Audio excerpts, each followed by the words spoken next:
This may come as a shock, but during the Vietnam War, the United States did some pretty bad things, some of which were even illegal.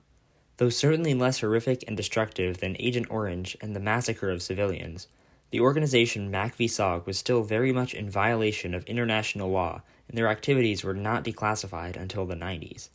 MACV-SOG stands for Military Assistance Command Vietnam, Studies and Observations Group, which sounds innocent enough. One funny catch, though: they weren't even in Vietnam. That's right, the reason this military force was under the table was because they operated in Cambodia, west of Vietnam, in order to spy on and deal damage to the Ho Chi Minh Trail, which supplied Viet Minh forces in South Vietnam rather effectively. Cambodia was also going through its own internal struggle with the Khmer Rouge, which the U.S. wouldn't illegally aid until later on. So why didn't the North Vietnamese call out the United States for their breaking of international law?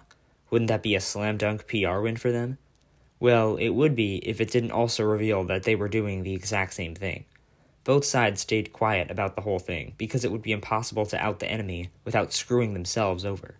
So what did MACV-SOG do specifically? Funnily enough, they were attacking the North Vietnamese in the Gulf of Tonkin right around the time of the infamous incident which led to a huge increase in U.S. involvement. Funny how that happens. They were essentially just carrying on the Vietnam War a little further west, which prevented some members from being properly recognized for otherwise heroic actions. One man, Roy Benavides, did not receive a Medal of Honor until 1981 for saving 8 men in 1968. They got around the whole Cambodia thing by saying he was west of Loc Ninh, a city in Vietnam. All they left out was how far west he was.